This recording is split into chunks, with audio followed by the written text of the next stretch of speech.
Kundalini. Kundalini is the primordial energy enclosed in the Church of Ephesus. This apocalypse church is a magnetic center located 2 fingers above the anus and 2 fingers below the genital organs. Kundalini is the fiery serpent of our magical powers. The sacred serpent slumbers within its church coiled 3.5 times. Kundalini is the fire of Pentecost. Kundalini is the Divine Mother. The sanctuary of the Divine Mother is the heart. Kundalini develops, evolves, and progresses within the aura of the Mahachan, the Cosmic Mother, the Holy Spirit, the third Logos. The dorsal fires are Jahavistic. The fires of the heart are Christic. In the forehead, the divinely terrible rays of the Father sparkle. The fires of the heart control the ascent of the sacred serpent through the spinal channel. Kundalini develops, evolves, and progresses according to the merits of the heart. Kundalini needs to rise to the brain and then reach the sacred sanctuary of the heart. Kundalini dwells in the electrons. The wise meditate on Kundalini, devotees worship it, and in homes of perfection,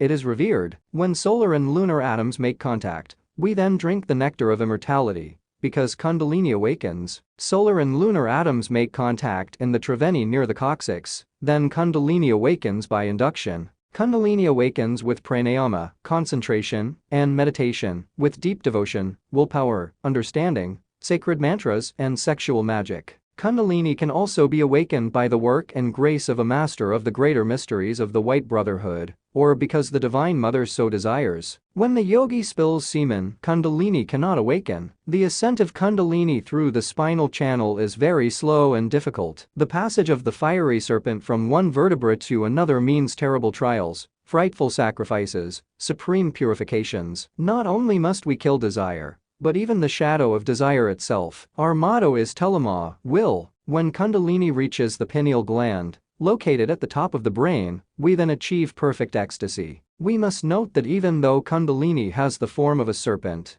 it can appear before the devotee in the form of the Divine Mother, Isis, Re, Cybele, Mary, etc., etc., etc. When Kundalini awakens, the devotee sees marvelous visions and hears multiple sounds. When Kundalini awakens, all the powers of the soul are developed. When Kundalini awakens, the student sees a very bright light equal to 10,000 suns shining with joy in unison with the Church of Ephesus. If the devotee spills semen after initiating the ascent of Kundalini through the spinal channel, Kundalini then descends 1 or more vertebrae, according to the magnitude of the fault. No fornicator could reach cosmic realization. Water is the abode of fire. If we spill water, we then lose fire. Chastity is the foundation of the great work. All the power of Kundalini is found in semen. Anyone who manages to carry this Kundalini energy to the pineal gland indeed reaches superconsciousness, the state of nirvikalpa, samadhi. One who reaches these heights is an illuminated one, a god. Kundalini lies in the triangular cavity known as the celestial triangle, the center of the Church of Ephesus. The marvelous temple of Ephesus is a splendid lotus. This lotus has 4 petals. The Church of Ephesus has the luminosity of 10 million suns. The elemental earth of the wise corresponds to this lotus flower. When the sacred serpent opens the Church of Ephesus, powers over the elemental creatures living in the bowels of the earth are conferred upon us. Then we can act on earthquakes. When the serpent reaches the level of the prostate,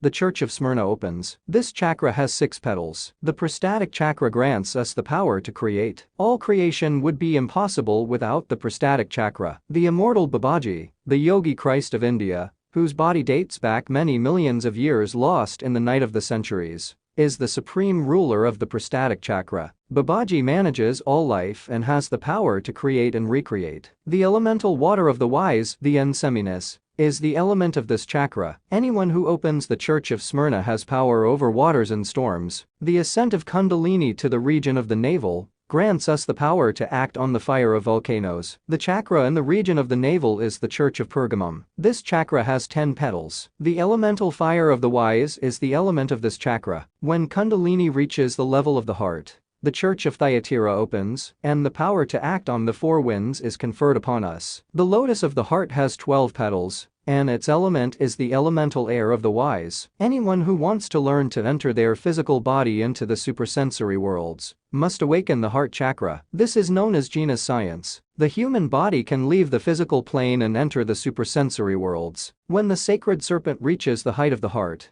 the Church of Thyatira opens, and we become intuitive. The ascent of Kundalini to the region of the larynx grants us the power to hear the voices of beings living in the supersensory worlds. This laryngeal chakra is the church of Sardis. Upon reaching these heights, Kundalini blossoms on the fruitful lips, becoming the word. The laryngeal chakra has 16 petals. When Kundalini reaches the level of the brow, the Church of Philadelphia opens. This is the eye of wisdom. In this magnetic center, the Father resides. The brow chakra has 2 petals and is the throne of the mind. When matter-mind transforms into Christ-mind, we receive the mantle of the Buddhas and the eye of Shiva. Anyone who awakens the frontal chakra becomes clairvoyant. When Kundalini reaches the pineal gland, the Church of Laodicea opens. This chakra has 1,000 resplendent petals. This is the crown that shines like a halo of light on the heads of the saints. In the pineal gland, there is the atom of the Holy Spirit. Then we receive the white dove of the Holy Spirit and fill ourselves with illumination, wisdom, and omniscience. In the Church of Ephesus, we conquer the earth. In the Church of Smyrna, water. In the Church of Pergamum, earth. In the Church of Thyatira, air. In the Church of Sardis, the Akashic fluid. In the Church of Philadelphia,